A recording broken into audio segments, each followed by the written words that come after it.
Hello everyone, welcome to Lucky Education. और आप सभी को बहुत बहुत शुभकामनाएं, नई साल की, न्यू ईयर की बहुत बहुत शुभकामनाएं, हार्दिक बधाइयाँ। और मैं उम्मीद करता हूं कि आज से आपके जीवन में बहुत बड़ा परिवर्तन आए और आपके पढ़ाई में चार चांद लग जाएं। ठीक है, जो भी समस्याएं, सारी समस्याएं खत्म हो जाएं और खुशहाली खुशहाली आपके लिए आए। ठीक है, अब ऐसे तो नहीं आएगी, आपको मेहनत करनी पड़ेगी, पर फिर भी मेरी तरफ से बहुत बहुत शुभकामनाएं, पूरी लकी एजुकेशन फैमिली की तरफ से बहुत बहुत शुभकामनाएं।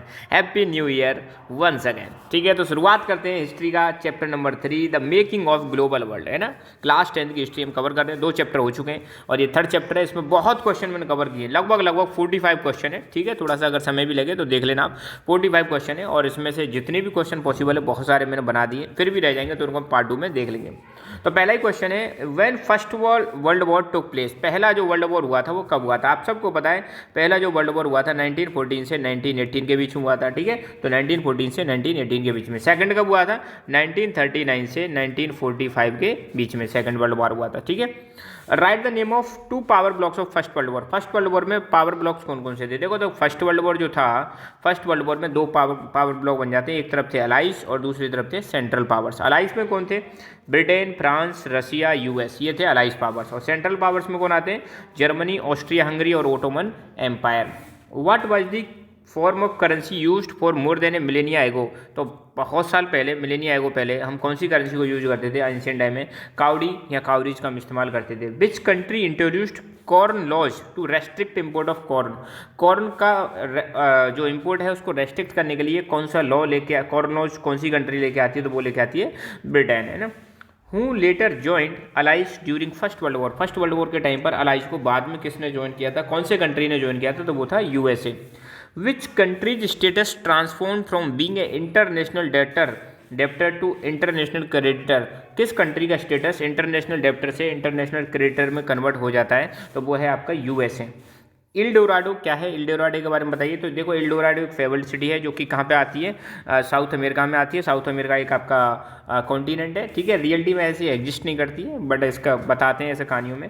17वीं सेंचुरी में European legends spread about South America fabled wealth, so many expeditions set off in search of El Dorado. मतलब आपको देखने को मिलेगा जो 17वीं सेंचुरी में यूरोप से बहुत सारे एक्सपीडिशन जाते हैं, बहुत सारे अभियान जाते हैं कि यार सर्च करो इल्डोराडो वाकई में है या नहीं है। यहाँ पे बहुत सारी संपत्ति बताई गई थी, बहुत सारा सोना बताया गया था। तो इसकी सर्च के लिए यूरोप से बहुत सारे यहाँ पे क्या जाते हैं? एक्सपीडिशंस का मतलब होता है अभियान जाते हैं। Which by the most powerful weapon use by Spanish to conquer America. America को जीतने के लिए स्पेनिश लोगों ने कौन सा सबसे मजबूत हथियार यूज किया था? तो उन्होंने किसको यूज किया था? स्मॉल पॉक्स को यूज किया था, डिजीज को। क्योंकि ये तो इम्यून थे, इनको तो कोई दिक्कत नहीं थी, मगर बेचारे जो अमेरिका के लोग थे वो इसके प्रति उनमें इम्यूनिटी नहीं थी, तो उनकी डेथ हो जाती है और उनको कमज़ोर कर देते हैं। तो ये एक वेपन था, इसको हम कह सकते हैं बायोलॉजिकल वेपन। स्मॉल पॉक्स क्या बन जाता है इनके लिए? एक बायोलॉजिकल वेपन की तरह काम करता है। ठीक है, next, why did small pox kill a large number of native Americans. Small pox ने बहुत सारे अमेरिकन्स को क्यों मारा? क्योंकि भाई सिंपल सी बात है यार, उनमें इम्यूनिटी नहीं थी। अब जो यूरोपियंस थे वो तो इम्यूनिटी उनमें डेवलप हो गई थी, मगर जो नेटिव अमेरिकन्स थे वो अलग थे। ठीक है, उनमें इस बीमारी के प्रति क्या नहीं थी? इम्यूनिटी नहीं थी। G77 क्या है?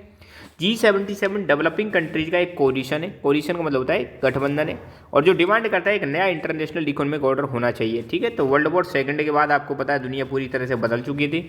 वर्ल्ड वॉर सेकंड के बाद बहुत सारे देश आज़ाद हुए थे, तो जो डेवलपिंग कंट्री थे वो कह रहे हमारा सिस्टम अलग होना चाहिए। उसको उन्होंने बोला न्यू इंटरनेशनल इकोनॉमिक ऑर्डर, जहाँ पे हम खुद के डेवलपमेंट पे फोकस कर सकें। क्योंकि आप सबको पता होगा, चलो मैं और एक्स्ट्रा बता देता हूँ, 1945 के बाद आपको पता है दुनिया में एक वॉर और स्टार्ट हो जाता है जिसको हम बोलते हैं कोल्ड वॉर। कोल्ड वॉर किसके बीच में होता है? यूएसए एंड यूएसएसआर के बीच में होता है। तो यहाँ पर दुनिया 2 भागों में बढ़ गई थी। इसी बीच जो डेवलपिंग कंट्री थे, जो बेचारे रिसेंटली 1945 के बाद क्या हुए थे, आज़ाद हुए थे, उन्होंने कहा भाई हमें तो अपनी पर्सनल डेवलपमेंट पे फोकस करना है, हमें यूएसए और यूएसएसआर से कोई लेना देना नहीं है। तो ये जो कोल्ड वॉर चला था भाई साहब, कब तक चला था? 1991 तक चला था। ठीक है, तो ध्यान रखना कोल्ड वॉर किस किस के बीच में चला था? यूएसए एंड यूएसएसआर के बीच में। कब स्टार्ट हुआ था? 1945 में। कब खत्म हुआ? 1991 में। इसके अगेंस्ट में जो डेवलपिंग कंट्रीज थे उन्होंने कैसा इंटरनेशनल इकोनॉमिक ऑर्डर इस्टेब्लिश करने की बात करी थी? न्यू इंटरनेशनल इकोनॉमिक ऑर्डर, जहाँ पर वो खुद के डेवलपमेंट पर ज़्यादा फोकस कर सकें। ग्लोबलाइजेशन का मतलब क्या है? ग्लोबलाइजेशन का, अच्छा, ग्लोबलाइजेशन की वजह से क्या होता है? देखो, पहली बात तो ग्लोबलाइजेशन का मतलब है, जैसे मान लो अपना इंडिया, ठीक है, यहाँ पे यूएसए, चाइना, ठीक है, इंग्लैंड, तो किसी भी देश की इकोनॉमी का बाकी देशों से कनेक्ट हो जाना, ये क्या कहलाता है? ग्लोबलाइजेशन कहलाता है ना। Integration of domestic economy with world economy is known as globalisation. जब ग्लोबलाइजेशन होगा तो ट्रेड होगा, माइग्रेशन होगा लोगों का जॉब की सर्च में, और कैपिटल का मूवमेंट होगा, टेक्नोलॉजी का ट्रांसफर होगा, ये सारी चीज़ आपको देखने को मिलेंगी। अब देखो सेकंड वर्ल्ड वॉर जो हुआ था उसमें जो एक्सिस पावर थी, एक्सिस पावर, तो उसमें कौन कौन से कंट्री आते हैं? उसमें आती है नाजी जर्मनी, जापान और इटली। इटली है ना।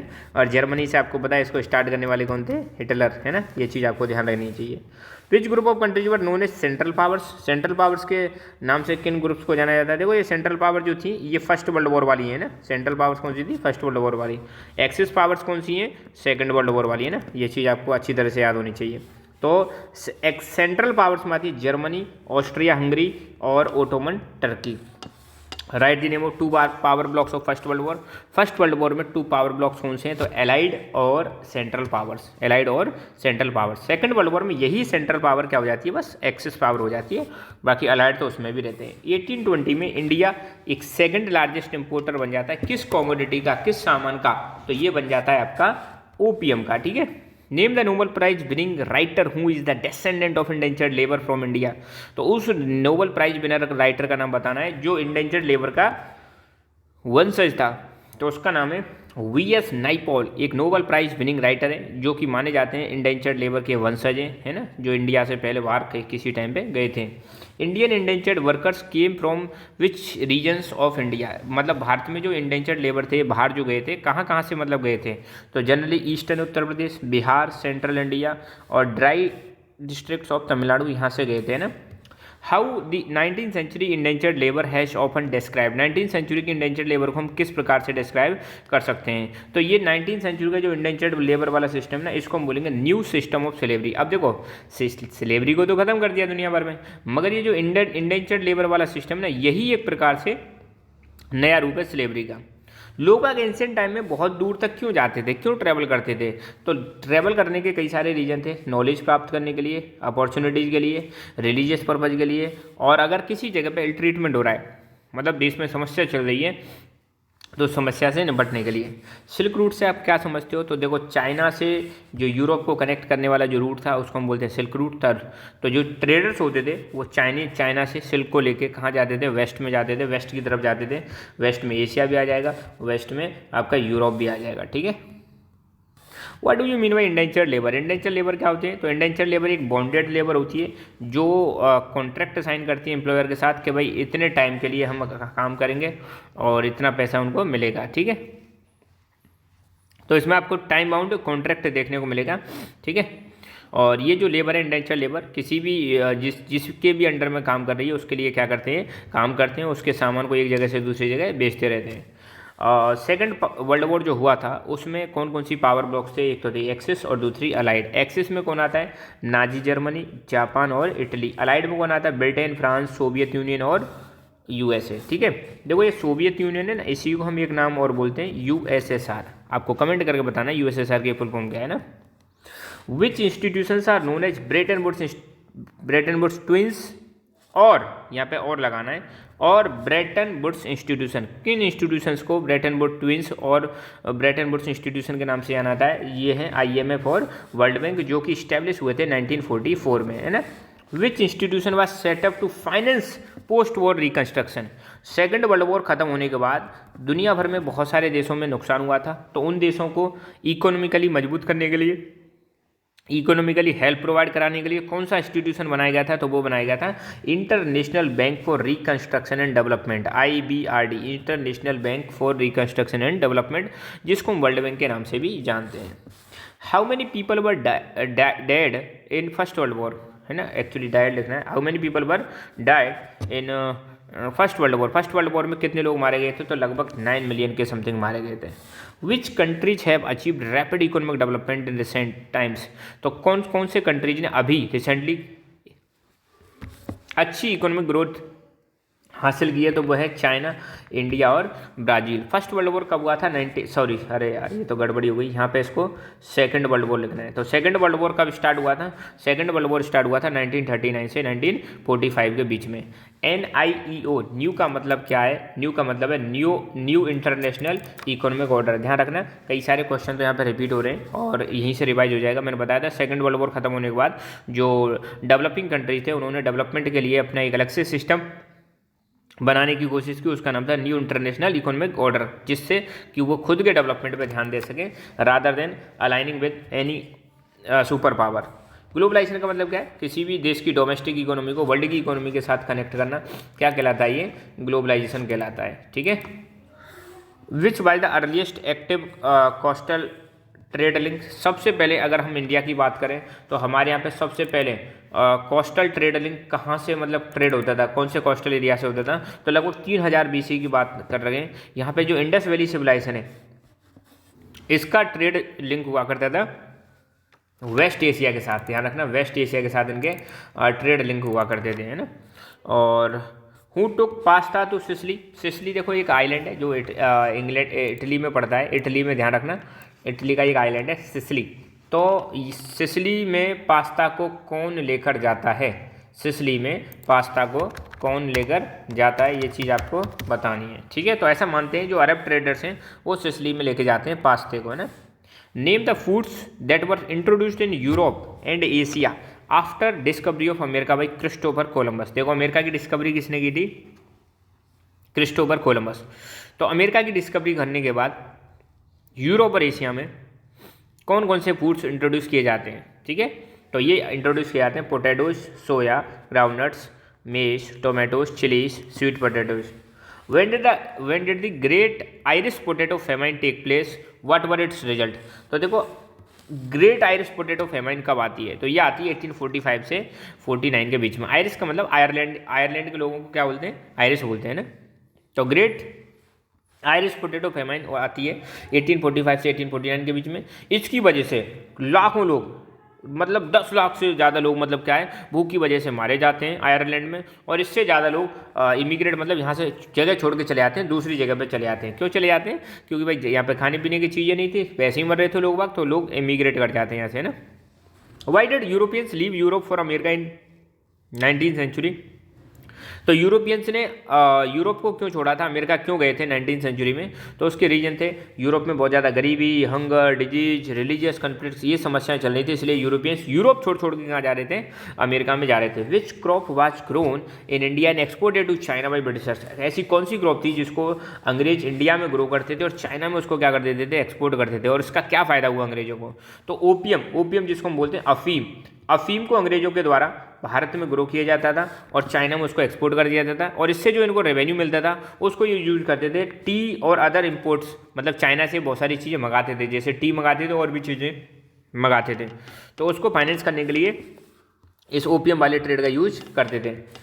विच problems were faced by independent nations that became free after Second world War? Second world war खत्म होने के बाद जो नए नए देश बेचारे आज़ाद हो रहे थे, हैं, डीकोलोनाइजेशन एक प्रोसेस स्टार्ट हो गया था।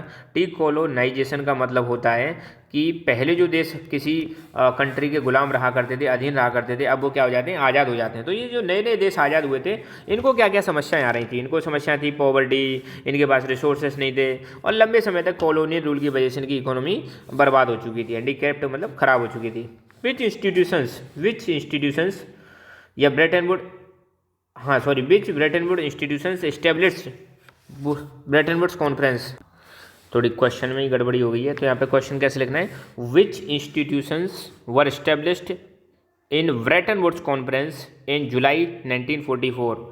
ठीक है। तो कौन कौन से इंस्टीट्यूशंस को ब्रेटन वुड्स इंस्टीट्यूशंस को जुलाई 1944 में ब्रेटन वुड्स कॉन्फ्रेंस के दौरान इस्टेब्लिश किया गया था? तो ये थे इंटरनेशनल मॉनेटरी फंड और वर्ल्ड बैंक का दूसरा नाम है international bank for reconstruction and development. क्यों इनको इस्टेब्लिश किया गया था? ताकि पोस्ट वॉर रिकंस्ट्रक्शन को फाइनेंस कर सकें, इसलिए इनको इस्टेब्लिश किया गया था। हालांकि क्वेश्चन रिपीट हो चुका है, ठीक है, तो इस क्वेश्चन को थोड़ा करेक्ट कर लेना, कोई दिक्कत नहीं है, ठीक है। Okay, next, What did famous economist John Maynard Keynes says about Indian gold export during Great Depression? आप सबको पता है ग्रेट डिप्रेशन की शुरुआत कब हुई थी? 1928-29 के बीच में हुई थी, या हम कह सकते हैं 28 के बाद ही स्टार्ट हो जाती है, 29-28। तो इसके बाद ये करें, इंडिया से जो गोल्ड का एक्सपोर्ट हो रहा था ये कैसे मतलब सही है ना, या इसके बारे में इन्होंने गोल्ड एक्सपोर्ट के बारे में क्या कहा जो इंडिया से एक्सपोर्ट हो रहा था। तो इन्होंने बताया कि जो गोल्ड एक्सपोर्ट है ना, इससे इकोनॉमिक ग्रोथ बढ़ रही है, इकोनॉमिक ग्रोथ में रिकवरी हो रही है, वर्ल्ड की जो इकोनॉमी है ये क्या कर रही है, रिकवरी कर रही है। Right any two effects of great depression in India, India पर ग्रेट डिप्रेशन के दो प्रभाव बताइए। तो ग्रेट डिप्रेशन का पहला प्रभाव तो ये कि इंडिया का जो इम्पोर्ट है वो क्या हो जाता है, आधा रह जाता है। इम्पोर्ट एक्सपोर्ट दोनों पे फर्क पड़ता है, आधे से कम रह जाता है 1920 से 34 के बीच में। और गेहूं के जो प्राइसेस हैं लगभग 50% गिर जाते हैं ना।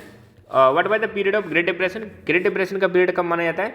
तो लगभग 1929 के टाइम पर ग्रेट डिप्रेशन हुआ था। मास प्रोडक्शन, देखो मास प्रोडक्शन क्या होता है, जब एक साथ बहुत सारे प्रोडक्शन करते हैं, एक साथ कई सारे प्रोडक्ट मतलब बनाते हैं, तो उसको हम क्या बोलते हैं, मास प्रोडक्शन बोलते हैं। तो मास प्रोडक्शन करने से क्या होता है, प्राइसेस कम हो जाती हैं, जो भी चीज़ बनाई जा रही है उसके प्राइस क्या हो जाते हैं, कम हो जाते हैं।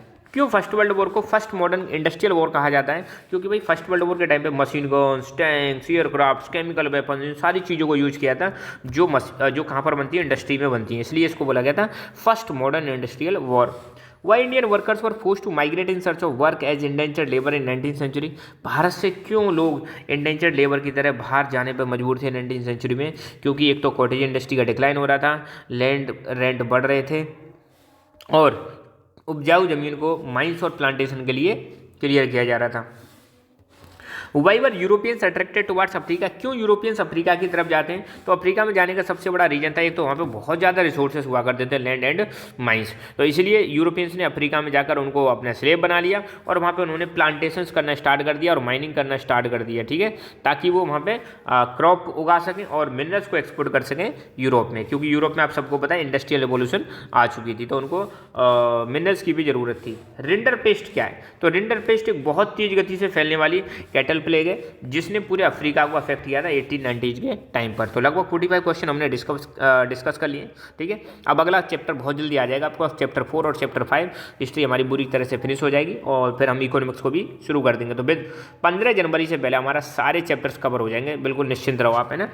सो अभी तक अगर आपने हमारे चैनल को सब्सक्राइब नहीं किया तो जरूर सब्सक्राइब करें लकी एजुकेशन, और साथ के साथ में हमारी लकी एजुकेशन फैमिली का हिस्सा बने, ठीक है। और अपने जितने भी क्लास 10 के आपके साथी गण सभी बच्चों को इसको जरूर शेयर करें, ताकि हम सब मिलके हम सब एक दूसरे की क्या कर सकें, मदद कर सकें। So thank you so much, keep learning, keep enjoying, and God bless you all.